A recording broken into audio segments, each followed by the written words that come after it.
waan ku salaamay saaxiib. Ha isku adkayn nolosha. Wax waliba qadar Rabbi ayay ku socdaan. Dhammaan qadarrada Ilaahayna waa wanaaguun. Xataa haddii ay ku xanuunjiyaan, Ilaahay ayaad wax si xooga uga baryaysaa. Markaasuu ku siin waayaa ood murugoonaysaa. Ma garanaysid inaad tahay sidii cunuga dhallaanka ah ee uu ooyaya marka uu arko kiniinka midabada qurxoon ee doonaya hooyadiin ay u diidayso, maadaama ay og tahay inuu doonayo wax u daran oo ay dhibaato ugu jirto. Ilaahay ayuu u sugnaaday tusaalaha ugu heer sarreeya. waxa uu kuu diidana deeqaana dareemayn ayaa kuugu jirta. waxaad waayaysaa wax kugu qaali ahaa oo aad u murugoonaysaa, adigoo aan dhaadanayn Ilaahay wax kasta uu kaa qaadaba uu ku siinayo. markii Khadar wiilka yar dilay, markii koobaad waxay dhacdadaasi u muuqatay dil xadgudub ah. sidaas ayuu Muusena naxariis iyo nabadgelyo korkiisa ahaatuu u maleeyey. waana marag madoon in qalbiyada waalidka ay qarracmeen markii ay maqleen in cunugoodii la dilay. kadib ayaa Ilaahay xogtii qarsoonayd ee qeybka ahayd daaha ka fayday oo caddaatay in naxariis heerkeedii ugu sarreeyey ay ahayd dilka ilmahaasi. Ilaahay adduunkaaga ayuu kaa qaadayaa si uu kugu dhowro diintaada saaxiib.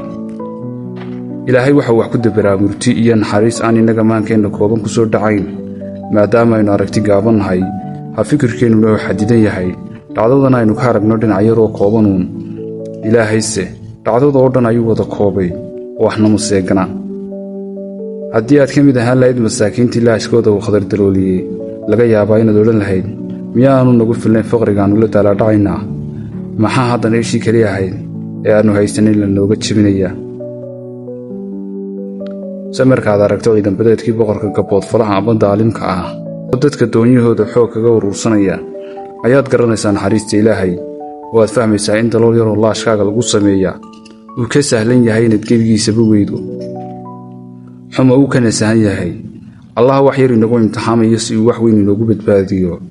saaxiib, haddii uu arrinku la xidhiidho Ilaahay ka edebso, miyaad hilmaamtay allaha arsaaqadaada kuugu keeni jiray makaanka hooyada markii aad urjiifka ahayd?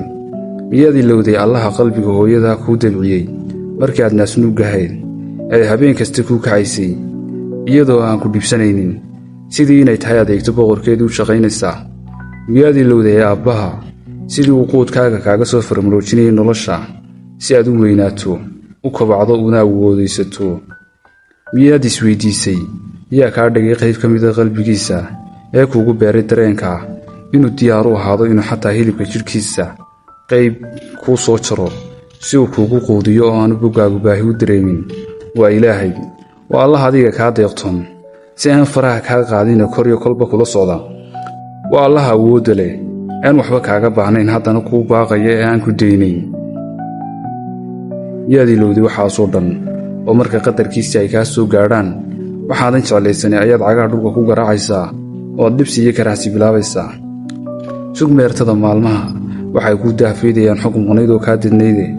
waxaad fahmaysaa in Ilaahay wax kaaga qaaday si uu wax kale kuu siiyo. wax kasta oo ku haleelana ay dibhabay ku yihiin, wax kasta oo uu ku dhaafiyeyna wax ka wanaagsan kuugu beddelay. nabaadiina saaxiib.